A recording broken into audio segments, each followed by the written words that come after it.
من يهده الله فلا مضل له ومن يضلل فلا هادي له ونشهد أن لا إله إلا الله وحده لا شريك له ونشهد أن سيدنا ومولانا محمدا عبده ورسوله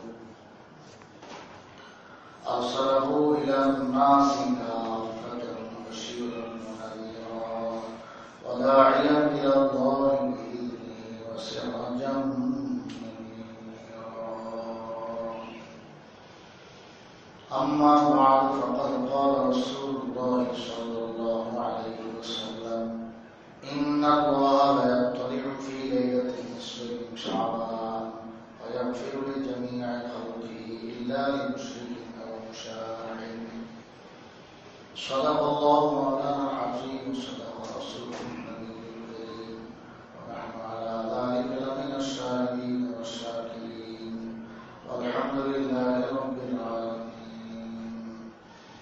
محترم معزز মুসলিয়ান کرام, আল্লাহ রাব্বুল আলামিনের অশেষ মেহেরবানি জুমার নামাজ আদায়ের জন্য তার ঘরে আসার তৌফিক দিয়েছেন। এই জন্য আমরা দিল থেকে শুকরিয়া আদায় করি, আলহামদুলিল্লাহ।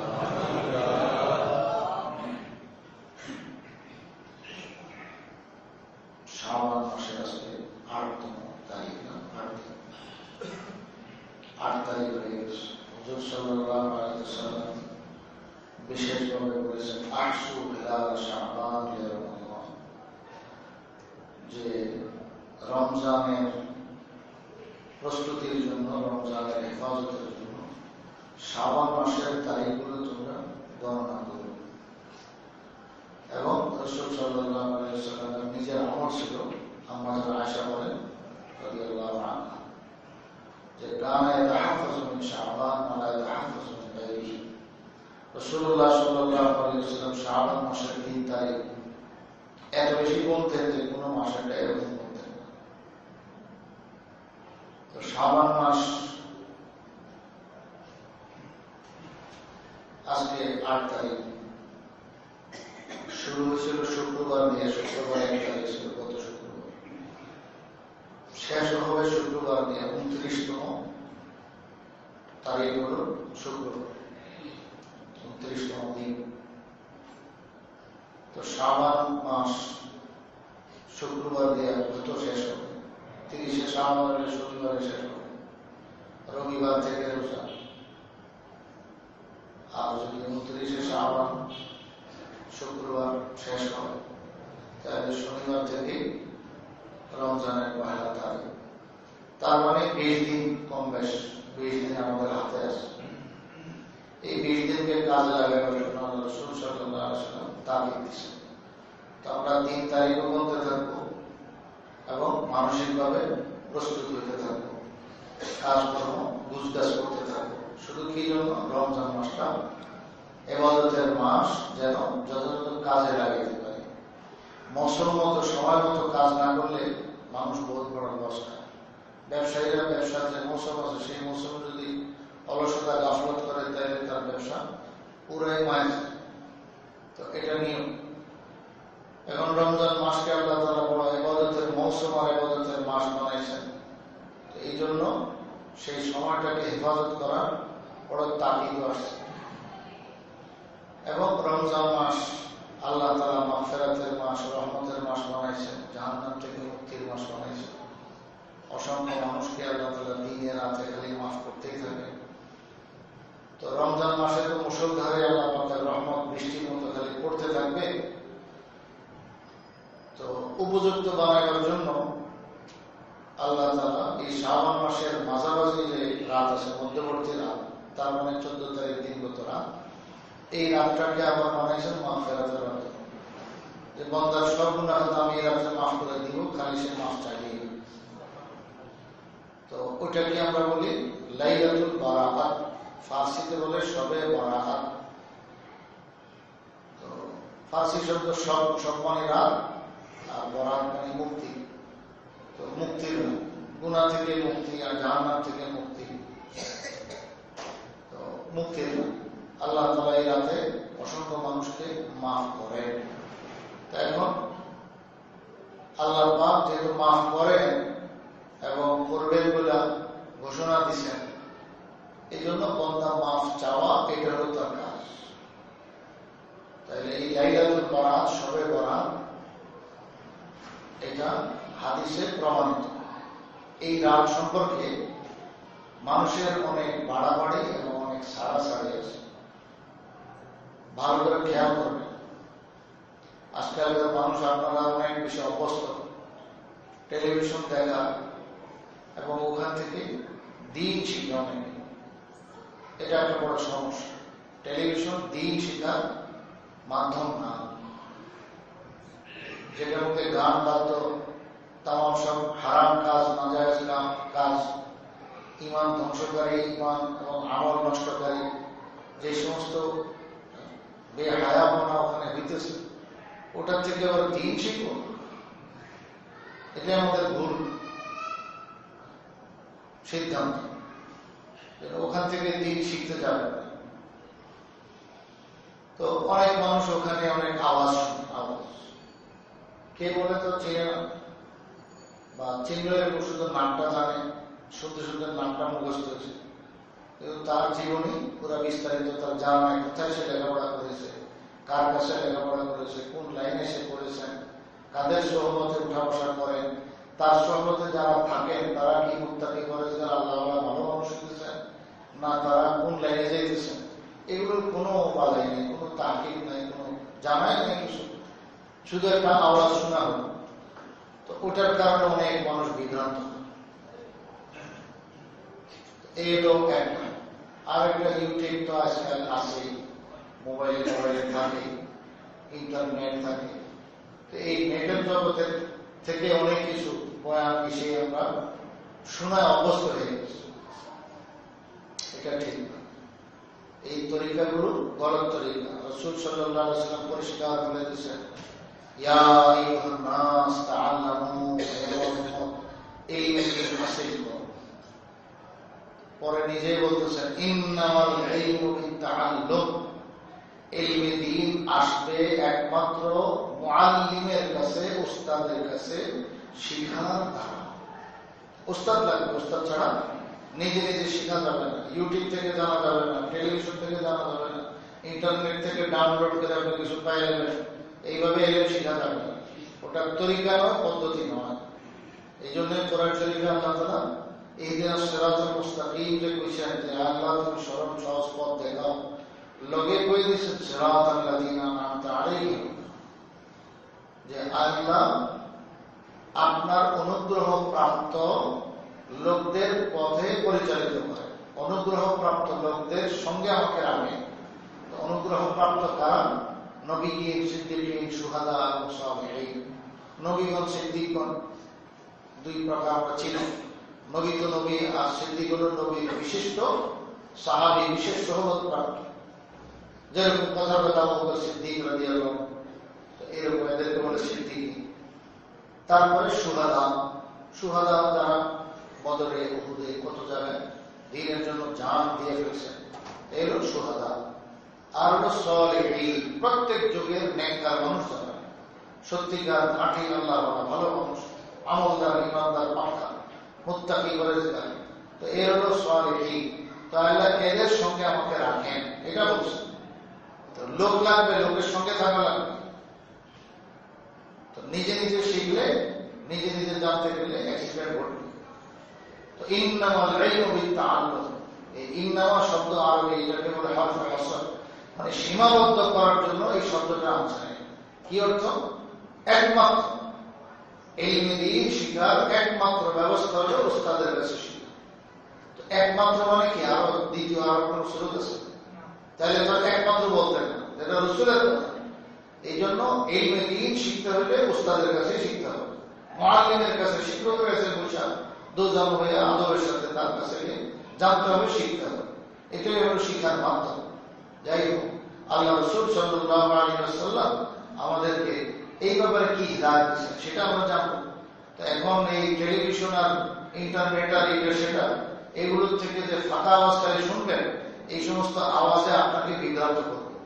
এই সবে বরাত সম্পর্কে অনেক বাড়াবাড়ি আছে, অনেক ছাড়াছাড়ি আছে। সঠিক কথা হলো যে এইটা ফজিলত প্রমাণিত সহিহ ইবনে হিব্বান নামক কিতাবে এবং আরো হাদিসের অনেকগুলো কিতাবে এই সম্পর্কিত হাদিস আছে। যেমন তবরানী শরীফ, ইমাম তবরানী রাহমাতুল্লাহ দুই কিতাবে আছে, মুআজামে সগীর, মুআজামে কবীর আর মুআজামে আওসাত, তিনটা কিতাব না। তো এই যে হাদিসটা আমি বলবো এখন এখানে তেলাওয়াত করেছি, সেটা মুআজামে কবীরের মধ্যে আছে, যেটা 25 খণ্ডের কিতাব শুধু হাদিস, আর মুআজামে আওসাত যেটা 8 খণ্ডে ছাপা আছে। এই দুইটা কিতাবের মধ্যে এই হাদিসটা ওনার সনদে উনি, ওনার সূত্রে উনি উল্লেখ করেছেন। এবং হাদিস শাস্ত্রের যারা বিশেষজ্ঞ তারা বলেছেন যে হাদিসটা সহিহ। এরকম ভাবে ইবনে হিব্বান রাহমাতুল্লাহ আলাইহি তার সহিহ ইবনে হিব্বানে এনেছেন। তাহলে তিনটা কিতাব হলো সহিহ ইবনে হিব্বান, সহিহ ইবনে হিব্বান মানে হলো সহিহ কিতাব, ওখানে সহিহ হাদিস আছে। তো সহিহ ইবনে হিব্বানে আছে, মুআজামে কবীরে আছে, মুআজামে আওসাতে আছে। এই দুইটা শেষের দুইটা কিতাব ইমাম তাবরানীর লেখা। এই তিন কিতাবের রেফারেন্স বলা হলো। আর 4 নম্বর আমার সামনে এখানে সুনানে ইবনে মাজাহ বলে, এটাকে সুনানে ইবনে মাজাহ। হিন্দুস্তানি ছাপা আমাদের বাংলাদেশে এবং পাক ভারত উপমহাদেশে ঘরে ঘরে ওলামায়ে কেরামের কাছে এই কিতাবখানা আছে, ইবনে মাজাহ শরীফ। এটার 99 নম্বর পৃষ্ঠায় এই হাদিস আছে, বরং এটার সঙ্গে আরো দুইটা হাদিস উল্লেখ আছে এবং শিরোনাম আছে বাবু মাজা ফি লাইলাতিন নিসফি মিন শাবান, শাবানের মধ্যবর্তী রাত মানে লাইলাতুল বারাত, ওই রাত সম্পর্কে যা ফজিলত আল্লাহ রাসূল থেকে বর্ণিত হয়েছে তার বর্ণনা। এখানে 3টা হাদিস উল্লেখ করেছেন, সঙ্গে আরো একটা শুধু সনদ উল্লেখ করেছেন, তো ওটাও হাদিস। তো মোট 4টা হাদিস উল্লেখ করেছেন। যাই হোক, তো এর মধ্যে একটা আমি তেলাওয়াত করেছি। এই হাদিসটাই ওই উল্লেখিত আমি যারা 3 কিতাবের রেফারেন্স করলাম সেখানে আছে এবং পরবর্তীতে অসংখ্য কিতাবে আছে। হাফেজ ইবনে হাজার আসকালানী রাহমাতুল্লাহ আলাইহি মুখতাসর তারগীব ও তারগীব নামক কিতাব লিখেছেন। ওই কিতাবের মধ্যেও হাদিসখানা উল্লেখ আছে এবং উনিও সেটাকে সহিহ মনে করেন, সেই জন্য উল্লেখ করেছেন। অনেক হাদিস তারগীব তারহিব নামক কিতাব থেকে উনি বাদশাহ দিয়েছেন যে এগুলো সনদের দিক থেকে কিছু সমস্যা আছে, এগুলো বাদ দিয়েছেন। তো এই হাদিসকে বাদ দেন না, এই হাদিসকে উল্লেখ করেছেন। তো এবং এটা আরো অসংখ্য মুহাদ্দিসিন কেরাম আছে যারা এটাকে সহিহ বলেছে, হাদিসটা একদম সহিহ। এরকম ভাবে মাজমাউজ যাওয়ায়েদ ওয়া মানবাউল ফাওয়ায়েদ নামক কিতাব, যে বর্তমানে 20 খণ্ডে ছাপা আছে, আমার কাছে কিতাব আছে, ওই কিতাবেও ইমাম হাইসামি রাহমাতুল্লাহ আলাইহি এই তবরানীর হাওয়ালা যে হাদিসখানা যেটা এখানে পড়া হলো, তো এই হাদিসকে উনি বলেছেন যে এটা সহিহ। রিজালুল মাসিফাত, বর্ণনাকারী যারা আছেন তারা নির্ভরযোগ্য। এরকম ভাবে আরব বিশ্বে বহু বড় একজন হাদিস শাস্ত্রের ইমাম, নাম হলো শুআইব আর-রাহুত, অল্প 2-3 মাস হলো ইন্তেকাল করেছেন। আল্লাহ তাআলা ওনার মাগফিরাত নসিব করেন, জান্নাতুল ফিরদাউস নসিব করেন, ওনার এই খেদমতগুলো কবুল করেন। তিনি ইবনে মাজাহ শরীফের একটা কপি তাহকিক ও তালিম করেছেন, এডিট করেছেন এবং তালিকা টিকা লাগাইছেন। সেখানেও তিনি বলেছেন যে হাদিস হাসান পর্যায়ে, হাসান আর সহিহ এক কথায়, মানে এটা গ্রহণযোগ্য আমলযোগ্য হাদিস তিনি বলেছেন। এমনকি নাসিরউদ্দিন আলবানী সাহেব, বহুত প্রসিদ্ধ একজন, তো আরবের মানুষ, আরবের শেষ জীবন কাটাইছেন, বাড়িতে আসলে আলবেনিয়ায়, তো তিনিও বলেন যে এই ইবনে মাজাহ শরীফের এই হাদিসটা সহিহ হাদিস। তিনি সহিহ সুনান ইবনে মাজাহ নামক কিতাব লিখেছেন, মানে ইবনে মাজাহ শরীফের যে হাদিসগুলো সহিহ নির্বাচন, ওগুলোকে এক পাশে আরো করেছেন। তো ওই হাদিসগুলোর মধ্যে এটাও উল্লেখ করেছেন যে হাদিসটা সহিহ। তো আমি অনেকগুলো রেফারেন্স টানলাম, এইভাবে আরো বহু রেফারেন্স দেওয়া হবে। তো ইনারা বলেছেন সহিহ। এমনকি হাদিসটা মুসনাদে আহমদ নামক যে প্রসিদ্ধ কিতাব আছে, মুসনাদে আহমদ ইবনে হাম্বল, ইমাম আহমদ ইবনে হাম্বলের লেখা কিতাব, সেখানে হাদিসটা উল্লেখ আছে। তাহলে মুসনাদে আহমদের মধ্যেও আছে। দেখছেন কতগুলো কিতাবের নাম বললাম, মুসনাদে আহমদ বললাম, ইমাম তাবরানীর মুজাম কবির, ইমাম তাবরানীর মুজাম আওসাত, এরপরে সহিহ ইবনে হিব্বান, এরপরে সুনান ইবনে মাজাহ, এতগুলো কিতাবের নাম বলো। এরপরে আরো প্রাসঙ্গিক অনেক কিতাব এবং অনেক রেফারেন্স টানলাম। আরো বহু কিতাব আমার, যেটা এখন বলার প্রয়োজন নেই, এই জন্য বললাম না, বহু কিতাবে আছে। তো এই সব কিতাবে এই সহিহ হাদিস খানা আছে। কি হাদিস খানা? এত রেফারেন্স কেন দিলাম? যেহেতু এটা নিয়ে অনেকে বাড়াবাড়ি আর ছাড়াছাড়ি করে, বড় ঝামেলা করে, বুঝে টুঝে না, লেখাপড়া তো লাইনে ভাবে পারে না, তো একটা কথা এখান থেকে শুনে বা সহিহুল লাগে। তো এই জন্য আমার এতগুলো রেফারেন্স বলতে হবে। যাই হোক, এই ব্যাপারে সঠিক কথা হলো যে এই লাইলাতুল বারাত এর ফজিলত আল্লাহ রাসূল সাল্লাল্লাহু আলাইহি ওয়াসাল্লাম থেকে প্রমাণিত। আর ফজিলতটা কি? ওই মাগফিরাতের রাত, যে আল্লাহ তাআলা এই রাতে বান্দাদেরকে মাফ করেন, অসংখ্য বান্দাদেরকে আল্লাহ তাআলা মাফ করে দেন। রমজান মাস আসার 15 দিন আগে আল্লাহ তাআলা এই রাত্র রাখছেন বান্দার গুনাহ খাতা মাফ করানোর জন্য। তো এটা অনেক বড় সুবর্ণ সুযোগ। দেখেন, লাইলাতুল মেরাজ বলতে কোন রাত এরকম আমাদের নির্দিষ্ট জানা নয়, এবং যদি ওই রাত থাকেও বছরের কোন এক রাত হয়তো অবশ্যই হবে লাইলাতুল মেরাজটা। তবে ওই রাত্রের সাথে আমাদের আমল করণীয়, রাত্রের সাথে বিশেষ কিছু নাই। যেটা আছে সেটা হলো দৈনিক 5 ওয়াক্ত, দৈনিক 5 ওয়াক্ত নামাজ। এটা হলো মেরাজের আসল আমল, সেটা আমাদের জারি আছে। আলহামদুলিল্লাহ, আমরা মুসলমান 5 ওয়াক্ত নামাজ পড়ি আমরা, যেটা প্রতিদিনে আমরা 5 বার আমল করতেছি। কিন্তু লাইলাতুল মেরাজের বিশেষ কোনো এরকম ফজিলত প্রমাণিত না। গত জুমায় আপনারা শুনছেন, যেটা প্রমাণিত থাকবে সেটাই আমরা বলবো, আর যেটা আছে সেটাকে নাই বলা যাবে না, যেভাবে নাই যেটা সেটাকে আছেও বলা যাবে না। তাহলে এই লাইলাতুল বারাত নিয়ে অনেক বাড়াবাড়ি আর হলো ছাড়াছাড়ি। বাড়াবাড়ি কি? বাড়াবাড়ি হলো কিছু মানুষ বলে যে শুধু আসে না, একবারে ডাক ডোক বাজায়া, ঢোল ডক্কর বাজায়া খুব হাঙ্গামা লাগায়, এবং এই রাত্রের উদযাপন করতে হবে কিভাবে? জমাত বানায়া বাকায়দা মসজিদে হাজির হও, এরকম ভাবে নফল নামাজের জমাত করো, সালাতুত তাসবিহ জমাত করো, এরকম ভাবে কবরস্থানে যাও। একটা মানে উৎসব পালন করা হচ্ছে। এরপরে সঙ্গে পিঠা, সিন্নি, শবে বরাতের সিন্নি আর শবে বরাতের পিঠা, এগুলো তো বিশাল আরো বহুত কিছু আছে। এরপরে বোম ফোটানি আর ফটকাবাজি, এগুলো তো লোকে আরো আছে। তো এমন মানে কাজ যে এটার নাম হলো বাড়াবাড়ি, সীমালঙ্ঘন। বাড়াবাড়িটাও সীমালঙ্ঘন, আর কোতাহি করা, তাফরীদ যাকে বলে, অর্থাৎ যেটুকু আল্লাহ তাআলা করতে বলেছেন সেটাকেও বাদ দিয়ে দেওয়া, এটাকে বেদাত বলা, এই রাত্রে কোনো ফজিলত নাই বলা, এটা হলো ছাড়াছাড়ি। তাহলে বাড়াবাড়ি ছাড়াছাড়ি দুইটাই গলতছাড়ি, যাকে বলে প্রান্তিকতা। তো কেউ একবারে এত উপরে উঠছে যে যেদূর ছিল তার সাথে অনেক বাড়ায় ফেলছে, আবার কেউ এত নিচে নামছে যে যেটা প্রমাণিত আছে সেটাকে অস্বীকার করে, এবং পুরো বেদাত বলে এটাকে উড়ে যায়। তো এই হলো বাড়াবাড়ি আর ছাড়াছাড়ি শবে বরাত সম্পর্কে। কিন্তু সঠিক কথা কি? যে এই রাত হলো মাগফিরাতের রাত। আল্লাহ রাসূল সাল্লাল্লাহু আলাইহি ওয়াসাল্লাম বলেন, ইন্নাল্লাহা লা ইয়াত্তালিউ ফি লাইলাতিন নিসফি মিন শাবান, শাবান মাসের মধ্যবর্তী রাত শবে বরাত যাকে আমরা বলি, এই শবে বরাতে, এই রাতে আল্লাহ রাব্বুল আলামিন বান্দাদের দিকে মুতাওয়াজ্জিহ হন, ধাবিত হন। আল্লাহ ধাবিত হন মানে আল্লাহ তাআলা বান্দাদেরকে নিয়ে ইহতিমাম করেন, গুরুত্ব দেন যে তারা আমার কাছে কি চায়, তাদের সব চাওয়া পাওয়া আজকে আমি পূরণ করব। তো আল্লাহ রাব্বুল আলামিন বান্দাদের দিকে মুতাওয়াজ্জিহ হন, এদিকে ধাবিত হন।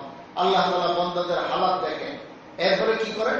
ফায়াগফিরু লিজামিই খালকিহি ইল্লা লিলমুশরিকিনা মুশাহিন, দুই প্রকার ব্যক্তি ব্যতীত আর যত মানুষ আছে সমস্ত মানুষকে আল্লাহ তাআলা ওই রাতে মাফ করে দেন। দুই ব্যক্তি কে কে? এক হলো মুশরিক, যে শিরককারী, মুশরিক কাফের বেঈমান, একে আল্লাহ তাআলা ক্ষমা করবেন। আরেকটা হলো মুশাহিন, যে অন্তরের মধ্যে আরেকজন মুসলমান এর প্রতি দুশমনী এবং আদাওয়াত, শত্রুতা পোষণ করে, এমন মানুষকে আল্লাহ তাআলা এই রাত্রে মাফ করেন। তো এই ভিতরে শত্রুতা পোষণকারী আর হলো শিরককারী, এই দুই ব্যক্তি ব্যতীত আর যত সাধারণ মানুষ আছেন, মুসলমান আছেন, সবাইকে আল্লাহ তাআলা এই রাত্রে মাফ করে দেন। এই হলো এই রাত্রের ফজিলত। বাস এইটুক কথা। এখন আল্লাহ রাসূল সাল্লাল্লাহু আলাইহি ওয়াসাল্লামের যদি এইটুক কথা প্রমাণিত হয়, তাহলে এটাকে আপনি অস্বীকার করবেন কি? অস্বীকার করার কোনো সুযোগ আছে? কোনো সুযোগ নেই। রসুল যেটা বলবেন সেটাই তো কথা। রসুলের কথাকে আপনি বাদ দেওয়ার কোনো অধিকার নাই। যেরকম নাই কথাকে আপনি হা বলার, যেটা নাই রসুল বলেন নাই সেটাকে আপনি বলার অধিকার নেই। তো যেটা বলেছেন সেটা ছাড়ার অধিকার নেই, যেটা বলেন নাই সেটাকে প্রমাণ করতে চেষ্টা করা সেটাও আপনার অধিকার নেই। তো নাই এরপর আপনি বলেন তাহলে এটাও বেদাত, আছে তারপর আপনি না করেন তো এটাও বেদাত। বোঝেন না কথা? দোনো লাইনে বেদাত। তো এখন এই যে শবে বরাত, এটা নিয়ে কিরকম বলে কিছু মানুষ, শবে মেরাজের মতো উড়ায় ফেলা যায়, বোঝে না এই নেই কিছু নাই, এগুলো বেদাত। আসল কথা হলো কি যে ওই যে বেদাতি কাজ দেখেছে তো দেখে তার মেজাজটা গরম হয়ে যায়, তো পরে বলে যে এগুলো কিছুই। আরে যেটা নাই সেটা বলো। হালুয়া সিন্নির কোনো সম্পর্ক নাই এই রাত্রের সাথে, সেটা বলো। সেটা নাই, কিন্তু এই রাত্রের ফজিলত নাই, তুমি এটা বলো কেন? বোঝেন না আমার কথা ভাই? বুঝতেছেন না? রাত্রের ফজিলত এটাকে তুমি অস্বীকার কেন করতেছো? আল্লাহ তাআলা এই রাতকে মাগফিরাতের রাত বানাইছেন, বান্দার গুনাহ খাতা মাফ করবেন, সেই ওয়াদা এখানে বলা হয়েছে। তো কাজে এটাকে তুমি অস্বীকার করতেছো হালুয়া সিন্নির অবস্থা দেখা, ফটকাবাজি দেখা, বোমবাজি দেখা, এরকম ভাবে এত উৎসব দেখা, যে নফল নামাজের জন্য জমাত বাইদা মসজিদে আসে এবং সারা রাত একটা উৎসবের মতো করতেছে। তো এগুলো তো বেদাত না। তো এগুলো দেখা তুমি বলো যে ফজিলত, এটা কেমন কথা? তাহলে তো ওই যে আমি মেশা বলি যে নাকে মাছি বসে এই জন্য নাকে কেটে ফেলছে। নাকে মাছি বসলে তুমি নাক কেটে ফেলবে, এটা বুদ্ধিমানের কাজ। আরে মাছি তাড়াও, স্প্রে ব্যবহার করো, মাছি তাড়ানোর যত ব্যবস্থা আছে সব ব্যবহার করো, কিন্তু নাক কাইতো না, এটা তো বোকামি। নাক নাকের জায়গায় থাকবে। ফজিলত আল্লাহ রাসূল যেটা বলেছেন সেটা তুমি বলো, সেটুক তুমি মানো, সেটুক তুমি আমল করার চেষ্টা করো। যেগুলো বাড়াবাড়ি আছে সেগুলো তুমি বাধা দাও, মানুষকে বোঝাও যে এটা বেদাত, এটা তো শরীয়তে না। এই রাতের লাইলাতুল বরাতের সঙ্গে হালুয়া সিন্নির কোন সম্পর্ক? এগুলো আমাদের দেশে মানুষ এই রসম বানায় নিয়েছে। তো কাজে এই ব্যাপারে আপনি কন্ট্রোল করেন, নিজের পরিবারকে আপনি কন্ট্রোল করেন যে হালুয়া সিন্নি খাওয়ার দরকার, আগের দিন বানান, আপনি খুব রাতভর বানান, না করে যে কোনো দিন বানান বা পরের দিন বানান, কিন্তু ওই রাত্রে কেন বানাবেন? হালুয়া সিন্নি খাওয়া হারাম। আপনি হালাল পয়সা দিয়ে, হালাল ইনকাম দিয়ে আপনি খুব মজার মজার খানা পাবেন, কে না করে? আপনাদের প্রায় সময় তো আমরা এরকম করেছি। ঘরের মধ্যে মেহমান আসলে করি, বা মেহমান ছাড়া নিজেরাই খাওয়ার জন্য আমরা করি না।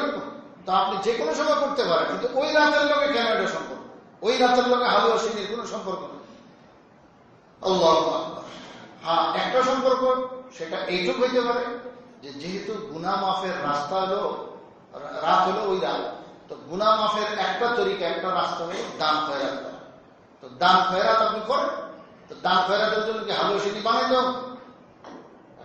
হালুয়া সিন্নি তো বানাইতে হবে। আপনি পয়সা খরচ করেন, দান সৎকার করেন, তো দান খয়রাত এমনি তো আল্লাহ তাআলা মাগফিরাতের একটা উসিলা বানাইছেন দান করা। আর যদি এটা পবিত্র রাত্রে হয়, বিশেষ রাত্রে হয়, তাহলে তো এটা ফজিলত আরো বেশি হবে। গুনাহ মাফের এটা একটা রাস্তা। তবে হালুয়া সিন্নি বানায় আপনি নিজে মাহরুম হয়ে সওয়াব থেকে, বিবিদেরকে, বাচ্চাদেরকে, ঘরের মেয়েদেরকে মাহরুম করেন না সওয়াব থেকে। শয়তান আমাদেরকে আমল থেকে দূরে সরাইবার জন্য অনেক কৌশল খোঁজে। তো ওই রাত্রে এই সমস্ত কাজে ব্যস্ত বানায় দেয়। তো সেই মনে করেন সেই রাত 12টা-1টা পর্যন্ত পিঠা সিন্নি এটা নিয়ে ব্যস্ত থাকে। তো আসতে পরে ক্লাস হয়ে যাওয়ার পরে ঘুমায় পড়ে যায়, মানে আসল কাজে কিছুই করে। তো এই জন্য এইগুলো আমরা না করি। হালুয়া সিন্নি বানানোর দরকার, আপনি আগে বানান পরে বানান, দান ফেরত করার দরকার, তো আপনি সিন্নি বানাই একদম দান ফেরত করতে হবে, অন্য কোনো পদ্ধতি নেই। এই পদ্ধতি কেন আপনি অবলম্বন করতে গেছেন? যে আপনার আমলের খরচ হয়, যে কোনো দিনই কাজের এবং আমলের খরচ হয়, অসুবিধা হয়, বাধা সৃষ্টি হয়, ওই সমস্ত কাজ থেকে আপনি দূরে থাকেন। এই সময়টা যেহেতু, রাত্রটা যেহেতু গুরুত্বপূর্ণ, লাইলাতুল বরাত, তো কাজে আপনি ওই রাতটাকে মূল্যবান ইবাদত বন্দেগীর মধ্যে কাজে লাগানোর চেষ্টা করেন। যেমন ইবাদত বন্দেগীর মধ্যে 1 নম্বর হলো সালাতুত তাওবা। আপনি 2 রাকাত নামাজ পড়েন, তওবার নিয়তে যে আল্লাহ যত গুনাহ করেছি সব মাফ চান, কালে দিলে আপনি তওবা করেন। তওবার কাজ হলো আমার সেখানে। তো তওবা নামাজ করা ভালো। আর যদি নামাজ না পড়ে এমনি ইস্তেগফার করেন, আপনি মুনাজাত দেন বা আল্লাহর কাছে অনুতপ্ত লজ্জিত হয়ে আপনি বলতে থাকেন, বা সেটাই মাগফিরাত চাওয়া হলো। মাগফিরাত তলব করার জন্য বিশেষ কোনো আপনার এরকম শব্দ নাই। মাগফিরাত তলব করার অর্থ হলো যে গুনাহ যেটা হয়ে গেছে সেটা ছেড়ে দেওয়া, এবং ভবিষ্যতে করবে না পাক্কা নিয়ত করা, এবং আপনার বর্তমানে গুনাহ থেকে আলোক হওয়া, ভবিষ্যতে আর করবে না পাক্কা নিয়ত করা, আর হলো যা হয়ে গেছে কৃতকর্মের জন্য আল্লাহ পাকের কাছে অনুতপ্ত হওয়া। তো এই কটা কাজ এগুলো হইলে আর যদি হকুল এবার মানুষের হকের মামলা থাকে, তাহলে হক সেটা পৌঁছানো, পরিশোধ করার ব্যবস্থা করা, অথবা তার কাছে মাফ চাওয়া, মাফের ব্যবস্থা নেওয়া।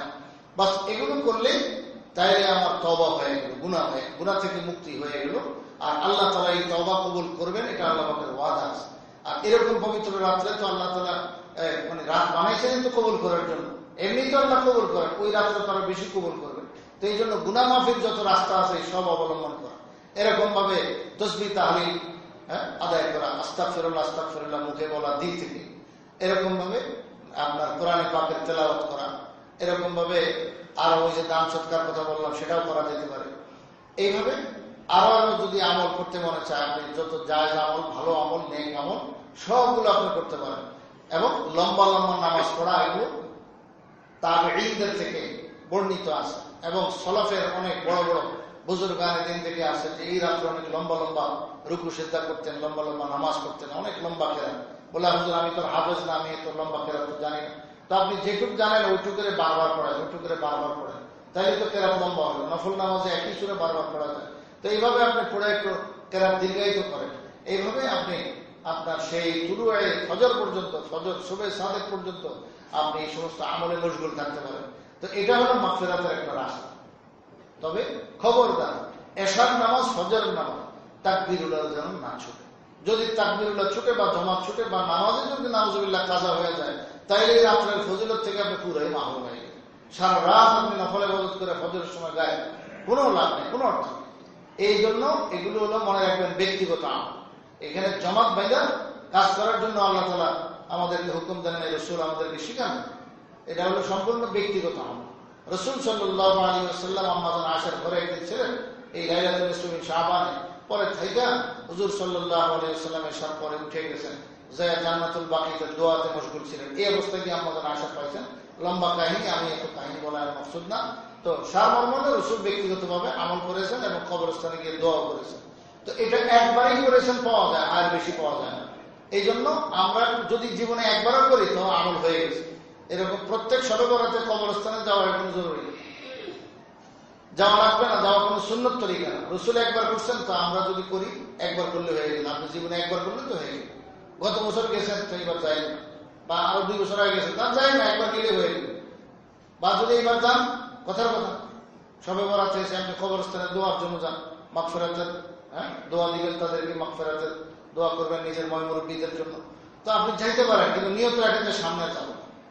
কারণ রাসূল এরকম ইহতিমাম করেন। সেই বাকি যে আছে জান্নাতুল বাকি বলে, সেই জান্নাতুল বাকি তো রাসূলের ঘরের কাছে, কিন্তু সেখানে একবারই মাত্র যাওয়া প্রমাণিত আছে, কিন্তু এর বেশি আর নাই। এই জন্য আমরা এটা ইহতিমাম ওরকম না করি। তো আসল হলো যে মাগফিরাত তলব করা নিজের ব্যক্তিগত আমল। এখানে একটা ভালো জিনিস বোঝা আছে, অনেক মানুষই যে যারা ছাড়াছাড়ি করেছে, ছাড়াছাড়ি মানে হলো শবে বরাত বলতে কিছু নাই, প্রমাণ হিসেবে কি বলে, হরম শরীফে তো দেখি না, মক্কা শরীফ মদিনা শরীফ তো দেখি না, এরকম বলে। তো মক্কা শরীফ মদিনা শরীফ আপনি দেখবেন করতে, কারণ নফল কাজ, নফল আমলের জন্য ইহতিমাম এটা জায়েজ নেই। এভাবে ইজতিমাঈভাবে সম্মিলিতভাবে ইহতিমাম করা এটা জায়েজ নেই, শরীয়তে নিষেধ আছে। ওগুলো তো আরবের লোকেরা, উলামা একরাম খুব ভালো জানেন। এই জন্য এই ব্যাপারে কোনো ওনারা এই হরম শরীফে, মক্কা শরীফ আর মদিনা শরীফ এরকম ইহতিমাম ওনারা করেন। ব্যক্তিগতভাবে যার যার আমল, যার যার বাড়িতে, যার যার কামরায় এগুলো করতেছেন। তো এখন ওখানে আপনি না দেখলে, আপনি যদি বলেন যে নাই, তো এটা তো আপনি ভুল করলেন। এবং এই যে একটা মিসাল স্বরূপ মনে করেন যে মাগরিবের নামাজের সুন্নত পড়ার পরে 2 রাকাত নফল আমরা পড়ি না, 2 রাকাতের নফল না। মাগরিবের নামাজের ফজরের পর 2 রাকাত সুন্নতে মুআক্কাদা, এরপরে 2 রাকাত কি ভাই নফল। এরকম ভাবে জোহরের নামাজের পরে নফল আছে না 2 রাকাত, সুন্নত 2 রাকাতের পরেও আবার 2 রাকাত নফল আছে। তো এই নফলগুলো পড়ার জন্য আপনি কি এরকম মাইকে ঘোষণা দেন? কোন ইমাম সাহেব ঘোষণা দিয়েছে ভাই আমরা সবাই নফল পড়ি, আগামীকাল মাগরিবের পরে ভাই 2 রাকাত নফল পড়বো আমরা সবাই, এরকম কেউ দাওয়াত দেয়? কেন দেয় বল? এটা যেহেতু নফল, নফল মানে হলো অতিরিক্ত আমল, এটা যার খুশি সে করবে, যার খুশি করবে না। তো ঠিক এরকম এখন এই রাত্রে ফজিলত আছে এইটুকুই শেষ। গুনাহ মাফ চাওয়া এটা হলো যার যার ব্যক্তিগত আমল, এটা ইজতেমাই আমল না, সম্মিলিত আমল না। এই জন্য হারামাইন শরীফে আপনি লক্ষ্য করলে ওরকম পান না। তো এখন না দেখলে আপনি যদি মনে করেন নাই, তো কোরআন হাদিস কি জন্য আসে? কোরআন হাদিস তো আছে যারা মতো, ওলামা ইকরাম সিনাতে এলেম আছে, আপনি জানার মতন খবর নেন, আপনি বলেন যে হরম শরীফের দেখি না, তো কাজে নাই, এটা কেমন কথা? তো এই ধরনের ভুল কথা নিয়ে চলবেন না, হাঁটবেন। এবং কানে আওয়াজ পাইলে যে অমুক তমুক এই বলছে সেই বলছে, এগুলো দিয়ে ধোকা খায় না। ইবনে মাজাহ শরীফের হাওয়ালা করলাম, আরো কত কিতাবের হাওয়ালা রেফারেন্স আমি টানলাম, যে এই সমস্ত কিতাবে হাদিস খানা উল্লেখ আছে যে এই রাত্রে আল্লাহ রাব্বুল আলামিন বান্দাদের গুনাহ ক্ষমা করেন। এই ইবনে মাজাহ শরীফের আগে হাদিসে গেছে যে হুজুর সাল্লাল্লাহু আলাইহি ওয়াসাল্লাম বলেন যে ফায়াফিরু লিআকসারা মিন আদাদে শাআরে গনমে কালবিন।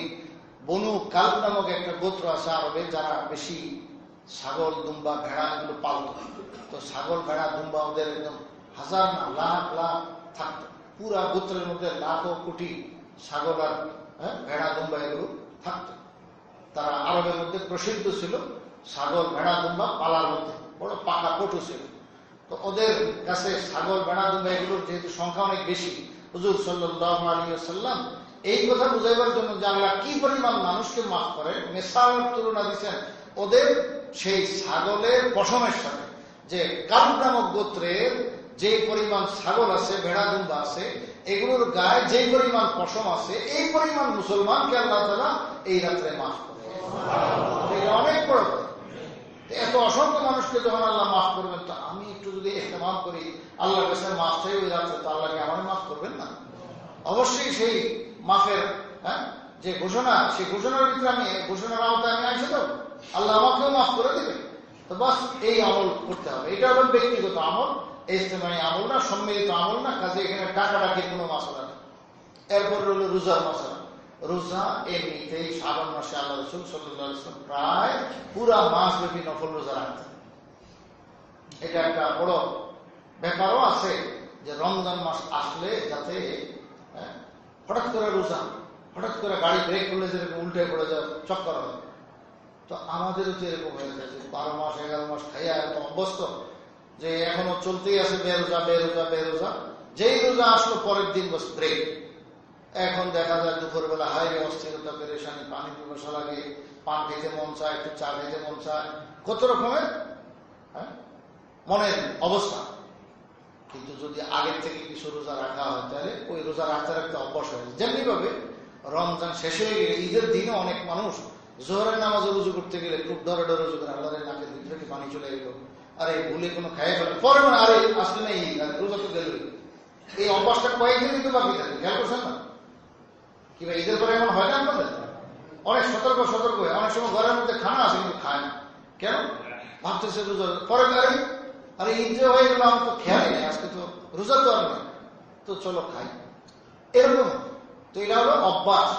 মানুষ 1 মাস রোজা রাখলে রমজান মাস, যে এই অভ্যাসটা তার কয়েকদিন থেকেও ঠিক আল্লাহ রাসূল এটাই চাইছেন যে শাবান মাসে আমার উম্মত একটু রোজা রাখুক, বেশি বেশি রোজা রাখুক। রোজা রাখতে রাখতে রমজানের আপনার আসলার পেরেশানি হবে না, এবং ওই তালটা উঠবে।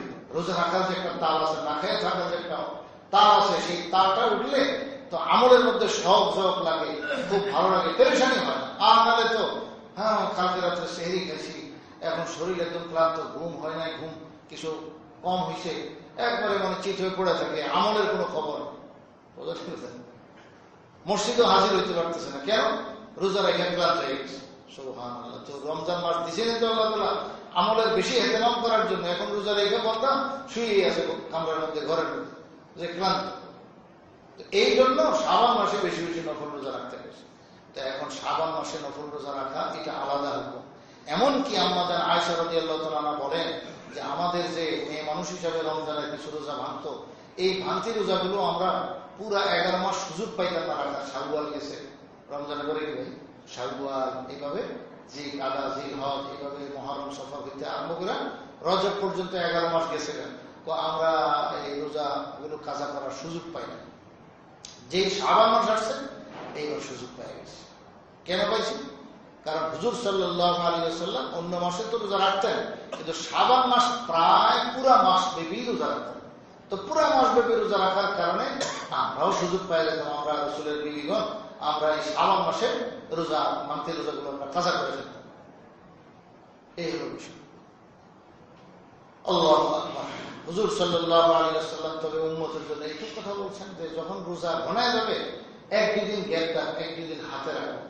ওই শেষের শাবান মাসের একদম শেষের 1-2 দিন রোজা রাখো, 1-2 দিন রোজা না রাখা তাহলে রমজানের জন্য প্রস্তুতি 1-2 দিন গ্যাপ দাও।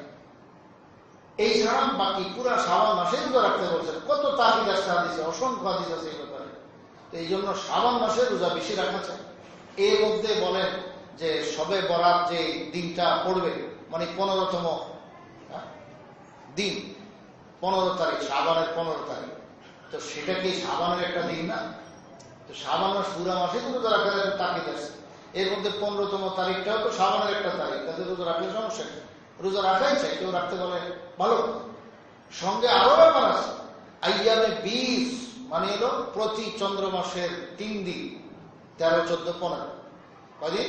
3 দিন, 13 তারিখ, 14 তারিখ, 15 তারিখ, এই 3টা রোজা রাখা এটা মাসনুন সুন্নাত। রাসূল সাল্লাল্লাহু আলাইহি ওয়াসাল্লাম রাখতে বলেছেন, রাসূল ইহতিমাম করতেন এবং বলছেন কেউ যদি এই প্রতি চন্দ্র মাসের 3টা রোজা রাখে তাহলে যেন সে পুরা মাসেই রোজা রাখে, কারণ 1-এ 10 গুণ, তাহলে 30 হয়ে গেল। 3 দিনে কি হয়ে গেল?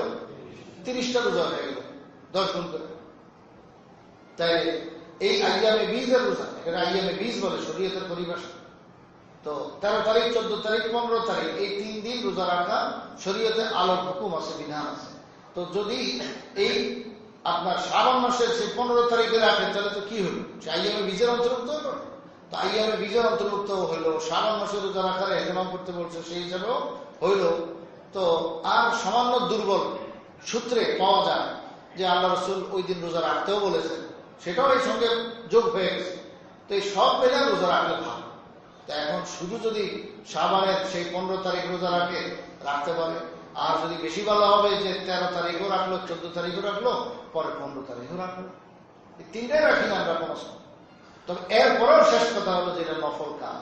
আপনি এটা আরেকজনকে জিজ্ঞেস করতে পারবেন না যে ভাই রোজা রাখছেন, এটা জিজ্ঞেস করার অধিকার নেই, এটা নফল কাজ।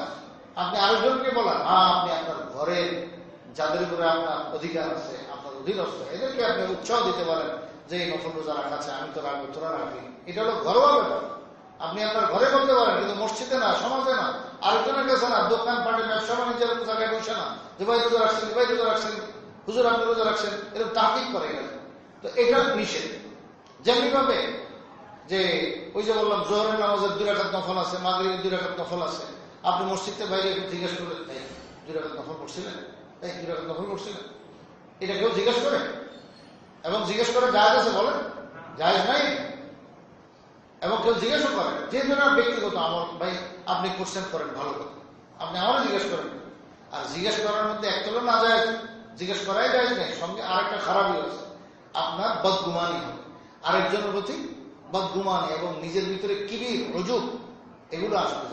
আমি বহুত বড় ইবাদত গুজার, আমি তো রোজা রাখছি, উনি তো রোজা রাখেন না। এই যে এর দ্বারা কি হবে? আপনার আমলটা নষ্ট হবে। রোজা রেখে আপনি যে সব কমাইছেন, এই মনে বদগুমানি যে ভিতরে আসলো, এর দ্বারা আপনার আমলটা বরবাদ হয়ে গেল। হ্যাঁ, ওই যে গুনাহ, হ্যাঁ, সব বরবাদ গুনাহ আছে, যে সব গেল উল্টে গুনাহ কামাইল, লাভ। শেখ সাদি রহমতুল্লাহ ছোটবেলার কথা আছে যে উনি যখন পিচ্ছি ছিলেন, শেখ সাদি রহমতুল্লাহ, তো ওনার মা বাবা তাহাজ্জুদ গুজার ছিলেন, তো ওনাদের সঙ্গে উঠতেন ঘুমে থেকে, হ্যাঁ, ঘুমের থেকে রাত্রে উঠতেন। একদিন সেই শেখ সাদি, ছোট্ট শিশু শেখ সাদি, শিশুকালে সে বলতেছেন, বাবা আমরা তো তাহাজ্জুদ পড়লাম, কিন্তু এলাকার মানুষ কারো তো দেখি না, সব তো ঘুমায় গেছে, এরা কেউ তাহাজ্জুদ পড়ে না। সঙ্গে সঙ্গে সেই মা বাবা, কেমন মা বাবা ছিলেন, সাথে সাথে বলছেন, বাবা আজ থেকে তোমার আর তাহাজ্জুদ পড়ার জন্য ওঠার অনুমতি নেই, তুমি ঘুমায় থাকো। বাচ্চা অবাক হয়ে গেল, আমি বলি আব্বু কি জন্য এটা মানা গেল? আম্মু কি জন্য মানা গেল? তুমি যে ভাব দেখাইছো এখানে, তোমার ভিতরে যে ভাব পয়দা হয়েছে, 2-4 দিন বাবার লাগে আর মায়ের লাগে কিন্তু তাহাজ্জুদ করে তোমার ভিতরে ভাব আসছে যে আমি অনেক কিছু করলাম আর এলাকার মানুষের প্রতি নজর পড়ে গেছে, হায় কেউ তাহাজ্জুদ পড়ে না। তো এই যে তোমার মনের ভাব আসছে, এটাই তোমাকে ধ্বংস করবে, তোমাকে জাহান্নামে নিয়ে যাবে। এবং তাহাজ্জুদ পড়ে যেটুকু সব কামাইছিল তার সাথে গুনাহ বেশি লাজম হয়ে গেছে। কাজে এই গুনাহ থেকে তোমার ঘুমা থাকা বহুত ভালো। কাজে কালকের থেকে তুমি আর উঠবা।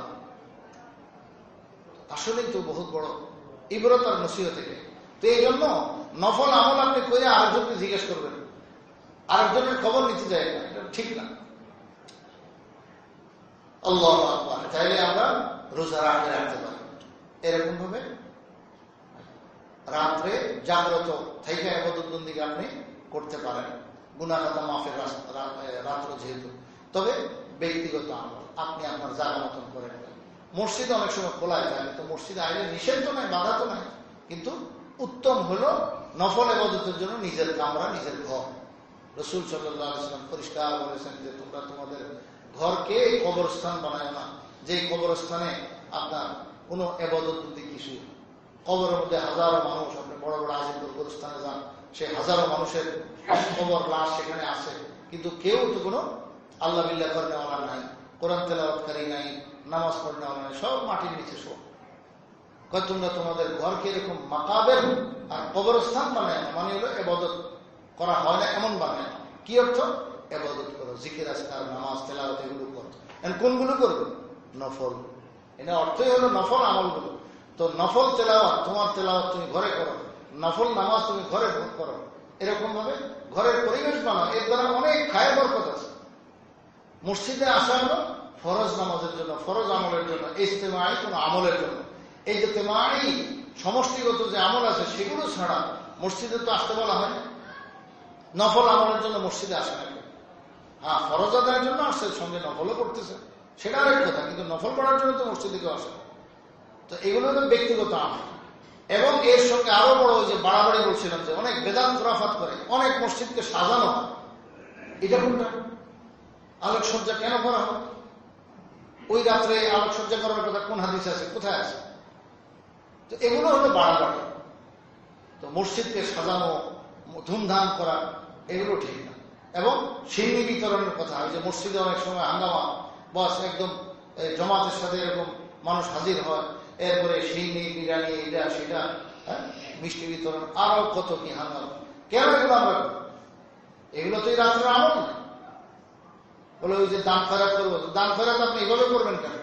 দান খয়রাত আপনি ব্যক্তিগত আপনারটা আপনি করেন, জানা মতো করেন। দান করার জন্য আপনি মসজিদে আইতে হবে কেন? দান কি জানা মতো মানুষ করতে পারেন? এবং দান খালি এই শুরুতে আপনি করতে হবে কেন? পিঠা সিন্ধি বানাইতে হবে কেন? আপনি কি অন্যভাবে দান করতে জানেন? কত হাজার রকমের সুরত আছে। যোগ্য জায়গায় এবং সবের জায়গায় আপনি খরচ করেন, ওটাই তো দান। আপনার যেখানে যেখানে ব্যয় করার দরকার সেখানে সেখানে টাকা পয়সা, অর্থ সম্পদ আপনি পৌঁছায় দেন। বা ওই রাত্রে না পৌঁছাইতে পারলাম তো আরেকজনের কাছে জমা দিয়ে দেন যে এটা আমি দান করলাম, এটা তোমার কাছে রাখেন।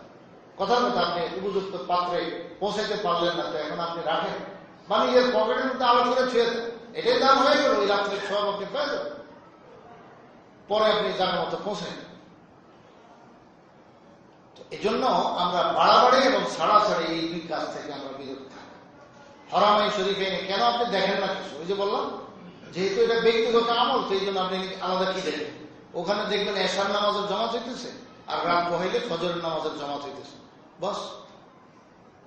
সবে বরাতে আপনি কি দেখবেন? মাগরিবের টাইমে মাগরিব হলো, এশার টাইমে এশা হলো, ফজরের টাইমে ফজর হলো।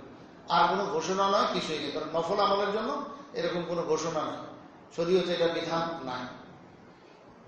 আল্লাহু আকবার। এবং এটাও একটা বিষয় যে ওই রাত্রে ওয়াজ নসিহত জরুরি।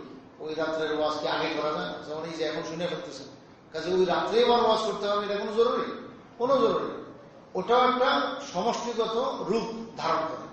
এই জন্য ওই ইজতেমাই এবং সমষ্টিগত যে কাজ, এগুলো থেকে এড়ায় থাকা, এটা হলো শরীয়তের উদ্দেশ্য। এই জন্য ওই রাত্রে আবার ওয়াজ মাহফিলের আয়োজন করা কোনো জরুরি। আগে করে ওয়াজ হইতে পারে, ওই রাত হলো ব্যক্তিগত আমলের বিষয়। বরং এই যে আমরা মাগরিবের বেলা ডোবা থেকে নিয়ে তো ফজিলতটা শুরু, রাত সাধারণত 11টা 12টা পর্যন্ত সজাগই থাকি আমরা। সাধারণত এর আগে আমরা ঘুমাই না, ঘুমাইতে পারি। তাহলে দেখেন সেই বেলা ডোবা থেকে নিয়ে রাত 12টা পর্যন্ত 6 ঘন্টা সময় প্রায়। এই 6 ঘন্টা সময়কে যদি আমরা যথাযথ কাজে লাগাই, বহু যথেষ্ট। এরপরে যথারীতি আপনার শরীরের হকও আছে, যে একটু শুয়ে গেলেন, শেষ রাত্রে আবার একটু আগে আগে উঠলেন, অন্যদিন তাহাজ্জুদের তৌফিক না হলেও এই দিন অন্তত পড়ার চেষ্টা করছেন, তাহলে আপনার ঘুমও হয়ে গেল একটু নিয়ম মতো। এরপরে আপনি শেষ রাত্রে উঠে একটু আল্লাহ বিল্লাহ করতে পারলেন এবং যথারীতি ফজরের নামাজ জামাতের সাথে পড়লেন, তাইলে কি হলো, আপনার শরীরের হক আদায় হলো এবং ইবাদত বন্দেগী হলো, মাগফিরাতের যে রাত্র যাপন যেভাবে করার সেভাবে হলো, সব খায়ের আর বরকতই বরকত। আর না হয়তো এইভাবে হুড় হাঙ্গামা করতে করতে পুরা রাত শেষ, আসলে কাজের বেলায় খুশি। কিছু মানুষ আছে সারা বছরের নামাজের ইহতিমাম নেই, ওই রাত আগে তাদের খুব জোশ উঠে যে সবে বরাত আইছে রে, চল রে। তো কেন? এই যে জুমা দেখতেছে, জুমাতে তুমি আসলা না, প্রতিদিন 5 ওয়াক্ত নামাজ মসজিদে হইতেছে, কোনোদিন আসলা না, তো ওই রাত্রে কেন তুমি মসজিদে আসতেছো? তার মানে এখানে শয়তান তোমাকে অন্যটা বোঝাইতেছে। তুমি ফরজের চাইতে নফলের গুরুত্ব, যেটা শরীয়তে মসজিদে আসার বলে না, বরং ঘরে ইবাদত করার জন্য বলতেছে, সেদিন তুমি মসজিদে আসতেছো।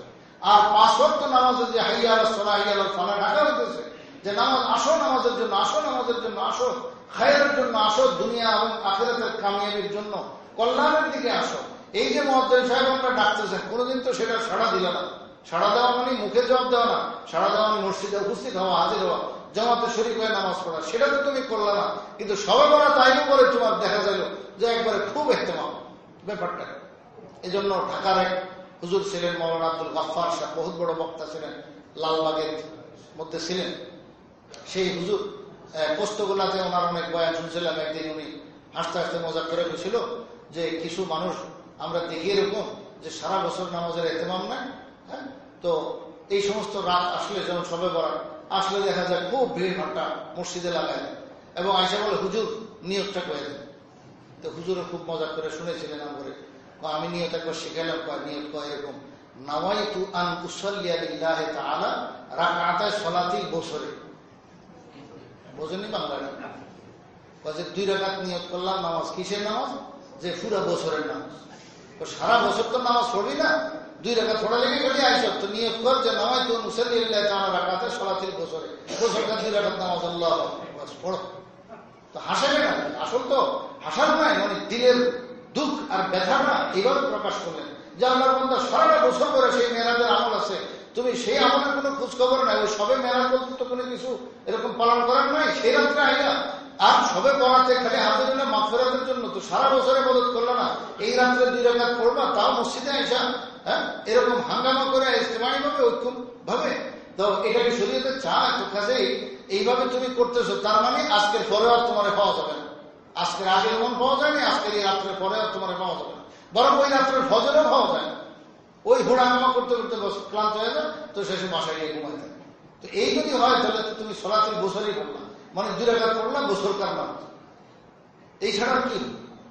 আসলে আমরা ধোকায় থাকি অনেক সময়, এই ধোকা থেকে যেন আমরা জাগ্রত হই, ধোকা যেন না খাই, এই ব্যাপারে সতর্ক থাকার চেষ্টা করি, নিজের আহলো ইয়ার পরিবারদেরকে সতর্ক করি যে আমরা পিঠাসিনী যা বানানো দরকার আগে করে বানাবো, এই রাত ইহতিমাম করবো, গুনাহ মাফের জন্য ব্যবস্থা, যে আল্লাহ পাকের কাছে তওবা ইস্তেগফার করবো, 2 রাকাত নামাজ পড়ে তওবা করবো, আল্লাহ পাকের কাছে কান্নাকাটি করবো। সামনে রমজান মাস আসতেছে, যে রমজান মাসের দিনগুলো রাতগুলো যেন ইবাদত বন্দেগী ঠিক মতো যথাযথ করতে পারি, এই সমস্ত এগুলোর জন্য ইহতিমাম করবো। আর অন্য কাজ, হ্যাঁ, এগুলো থেকে বিরত থাকবে।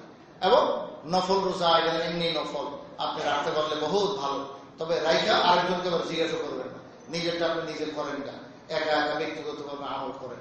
এবং নফল রোজা রেখে মনে রাখবেন, আবার ওই দিন মাগরিবের নামাজে জমাত যদি ফেল হয়, তো মনে রাখবেন নফল রেখে যে দূর কামাইছেন, ওই জমাত ফেল করার কারণে লস কিন্তু হচ্ছে বেশি হয়ে গেছে, এটাও বুঝতে হবে। তো এখন রোজা ভাঙার জন্য কি আপনি একবারে বিশাল বড় খানার আয়োজন করতে হবে? কেন? আপনি একটা খেজুর রাখেন পকেটে, আপনি মসজিদে জমাতের সময় হাজির থাকেন এবং একটা খেজুর বস মুখে দিয়ে আপনি ইফতার করেন, এরপরে যথারীতি নামাজ পড়ে ফেলেন জমাতে। জমাতে পড়ার পরে এইবার আপনি খুব 12 ঘন্টা 13 ঘন্টা থাকতে পারছেন, এখানে বুঝি 10-15 মিনিট এটা বুঝি সহ্য হবে, এটা তো আমাদের একটা ধ্যান ধারণের না। আপনি ওই নফল রোজা রেখে যেটুকু অগ্রসর হয়েছেন, জমাত ছুটলে কিন্তু তার সাথে বেশি পিছায় গেল। তো এই জন্য ব্যবসা তো আপনারা ভালো বোঝেন, ব্যবসা ভালো বোঝেন যখন, কাজে আমলগুলো ভালোভাবে বোঝেন। তো এই জন্য লসের পাল্লা থেকেও পড়ে যান, সবাই আগে বাড়ার চেষ্টা করবেন। আল্লাহ তাআলা আমাদের সবাইকে আমল করার তৌফিক দান করেন। আর আরেকটা কথা ভাই, আমি আল্লাহ তাআলা যদি হুকুম করেন ইনশাআল্লাহ আগামী বুধবারে আমার উমরার সফর আছে, আপনাদের কাছে দোয়া চাই আল্লাহ তাআলা যেন আমাকে সুস্থতার সাথে সহি সালামতে এই সফর করার তৌফিক দান করেন, হারামিন শরীফাইনের খায়র ও বারাকাত নিয়ে আসার তৌফিক দান করেন। আপনাদের জন্য আমি খুব দোয়া করবো আল্লাহ তাআলার কাছে, হারামিন শরীফাইন দুটো জায়গায় পবিত্র জায়গাগুলোতে আপনাদের স্মরণ রাখুন ইনশাআল্লাহ আজিজ।